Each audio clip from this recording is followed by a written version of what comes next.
Fue un hecho atroz, alrededor de 570 niños, lo decíamos, de ellos 177 internos y muchos de los 156 trabajadores que allí laboraban quedaron atrapados. Luego del triunfo revolucionario, los diferentes gobiernos estadounidenses vieron en los actos terroristas un mecanismo de terror contra el pueblo cubano. Para conversar sobre el incendio en el Círculo Infantil Levantán y sobre otros numerosos actos violentos realizados por grupos contrarrevolucionarios financiados y entrenados por la CIA, me acompaña el investigador, doctor en ciencias, José Luis Méndez Méndez. Doctor, bienvenido, un placer tenerlo en nuestra revista, en este espacio de entrevista. Gracias por la invitación.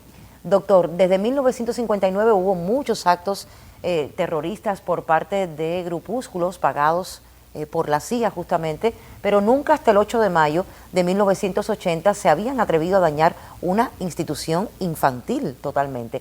¿Por qué atentar contra un círculo infantil? Eso es un acto terrorista de los peores que puede tratarse, justamente por ser niños. Así mismo, fue horrible ese acto terrorista contra ese círculo infantil, que bueno, se manifestaron la solidaridad de estudiantes de secundaria, los vecinos, el pavor que inculcó una cosa como esa, ¿no?, en los vecinos, en los familiares de esos niños. Es una actividad con un aniversario cerrado en el día de hoy, pero que no es el único contra los niños, los estudiantes. Incluso en fecha tan remota como el 15 de diciembre de 1960, en la escuela Nobel Academy se colocó una bomba y resultaron heridos estudiantes. Estamos hablando del año 60, no se había declarado el carácter socialista de la revolución y ya la CIA en ese momento estaba organizando la invasión de Playa Girón y en ese contexto se realizaron muchos actos terroristas, incluido este de la Nobel Academy. Pero tenemos que recordar también que el Cine Riesgo en Piedras del Río, actualmente Pedro Seidén, una semana después de la derrota de Playa Girón, en la matina infantil también se produjo un incendio. Se colocó, estaba de moda en aquel momento el fósforo vivo, cajetillas incendiarias como la que se utilizó después en El Encanto. Sí, una serie de actos terroristas contra los niños, ¿no? Hay que recordar también que durante la guerra contra el bandidismo también se asesinaron muchos niños en distintas zonas de operaciones donde estaban los bandidos. Pero esto fue en el año 80, pero tenemos que recordar que después en el año 81 se inculcó, se introdujo en Cuba el dengue hemorrágico, que también motivó el asesinato y la muerte de 101 niños. Sé que esto es un hecho recurrente que Estados Unidos emplea el terrorismo como en su arsenal de medidas contra Cuba, en ese programa de acciones coercitivas unilaterales. O sea que la juventud y sobre todo los niños han sido objeto de eso, como sucedió recientemente en Palestina. Sucede en Palestina, son asesinados los niños porque son los hombres del futuro. De estos 570 que estaban ahí son hombres y mujeres que contribuyen a la construcción de nuestra sociedad actualmente. Y hay una larga cadena de actos terroristas contra la niñez y la educación. Doctor, en el trabajo que rodábamos anteriormente veíamos lo que ocurrió justamente en ese lugar.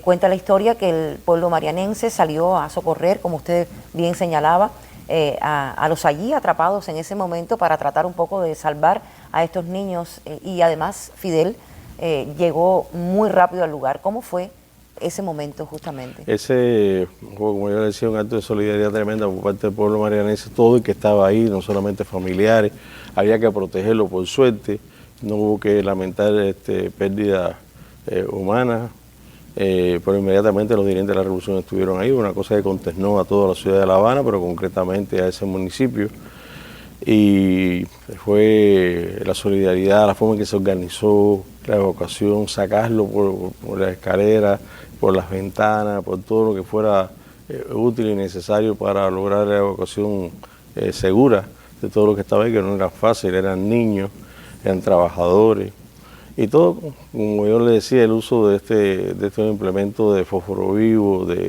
explosivos, para originar incendios, ¿no? Y la presencia, por supuesto, solidaria de los dirigentes de la revolución estuvo presente en ese momento ahí de una gran tragedia, ¿no?, que sería, y se logró finalmente hacer eso con la participación de toda la ciudadanía y las Fuerzas Armadas, el Ministerio del Interior, para socorrer y lograr que eso no trascendiera de esa manera, y oponer la denuncia, por supuesto, la investigación realizada para determinar las causas y determinar el origen de ese hecho como tal. Pero como te comentaba, no fue el primero. Recordar que el 21 de octubre del año 59, en el área que estamos aquí, en el ICRT, un avión B-25 bombardeó la ciudad de La Habana, esta parte de la capital y otros puntos, y ahí resultaron heridos también niños y adolescentes y personas, por supuesto, que estaban ahí. O sea que esto es algo que ha comenzado antes del triunfo de la revolución, hicieron lo imposible para que no triunfara la revolución cubana, y nos acompaña hasta el momento. O sea, el terrorismo no es un tema del pasado, no es un tema para ser contado, no es para hacer de socializar la historia, sino que es un método utilizado por sucesivas administraciones norteamericanas para imponer el terror, ¿no? Y eso contrasta con la inclusión de Cuba en esa lista donde nunca hemos debido estar. Desde el año 82 estamos en esa lista, que es un pretexto para agudizar más el bloqueo, porque estar en esa lista motiva la aplicación de una serie de medidas adicionales que consolida el bloqueo. O sea, no se pueden tener relaciones con un país que supuestamente patrocina el terrorismo, y es una incongruencia porque somos un país que es considerado que contribuye al enfrentamiento del terrorismo, y sin embargo es un país terrorista. O sea, una de las principales contradicciones. Además, es un absurdo total, porque es un país en el mundo que ha sufrido el terrorismo en diversas manifestaciones, derribo de aviones, planes de atentados, desembarco, infiltraciones, más de 500 actos de terror contra representaciones cubanas en el exterior. O sea que es a lo ancho de todo el país, esos 5 años de enfrentamiento al bandidismo y todo lo que sucedió, las estructuras creadas por la CIA. O sea que el terrorismo ha estado presente en lo que es todo el enfrentamiento de Estados Unidos contra Cuba. El terrorismo que se originó en Estados Unidos y se ha utilizado durante más de 60 años, casi vamos a cumplir 70 años de enfrentamiento al terrorismo. Doctor, aunque nunca se logró identificar al culpable en las pruebas analizadas por los peritos del Ministerio del Interior, ¿por qué se supo que el hecho fue un acto premeditado y con toda la intención del mundo, como usted bien reseñaba, de hacer daño? ¿Por qué entonces esa forma de la CIA de provocar un poco y hacer daño al pueblo cubano, porque en reiteradas ocasiones hicieron daño a todo un pueblo? Así mismo es, está insertado dentro de la...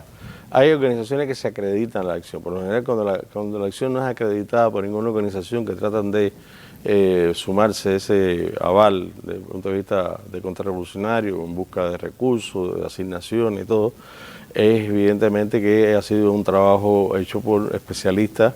La modalidad esa de que comenzara en el teatro, así mismo sucedió en el Pedro Saidín, así sucedió también en la Nobel Academy, en el baño, en el teatro, así sucedió en otros hechos como El Encanto. Es que el uso de ese tipo de métodos, o sea, no es necesario identificar, pero está en consonancia con la política que estaba en aquel momento afectando las relaciones en Cuba. Estaba comenzando lo que sería el final de la administración Carter, el comienzo de la administración Reagan. En todas las manifestaciones, tanto demócratas como republicanos, el terrorismo ha sido un instrumento, un arma en el arsenal de medidas contra Cuba. Es un poco contradictorio, doctor, que siendo entonces Estados Unidos quien nos ha dañado, orquestando todos estos diferentes actos terroristas, sean entonces tan atrevidos, podemos decirlo así, de ponernos en esta lista, como usted señalaba también, de patrocinadores del terrorismo. ¿Qué cree sobre este tema específicamente? Como te decía, es un pretexto, primero para consolidar el bloqueo, para hablar de cualquier medida, cualquier inflexibilidad con relación al bloqueo en Estados Unidos. Primero hay que sacar a Cuba de la lista. Por eso es que Biden, en un gesto ya prácticamente de los últimos días finales de su administración, una semana antes, hace y elimina a Cuba de esa lista, y inmediatamente Trump la incorpora como una medida coercitiva adicional que haya estado vigente. Y eso lo que hace es que se haga más compleja la situación, porque es una medida precisamente para, como te decía, un país calificado como patrocinador del terrorismo le confiere una serie de medidas adicionales, no solamente comerciar con el enemigo o las distintas leyes de exportación, la ley Helmut, la ley Torricelli, todo ese paquete de codificación del bloqueo, la medida esta de incorporar a Cuba a la lista de supuestamente países patrocinadores del terrorismo le adiciona un conjunto de medidas especiales y por lo tanto está en ese sistema, ese complejo sistema de medidas coercitivas unilaterales de Estados Unidos contra Cuba. Doctor, le agradecemos muchísimo su presencia por acercarnos a este doloroso, triste hecho.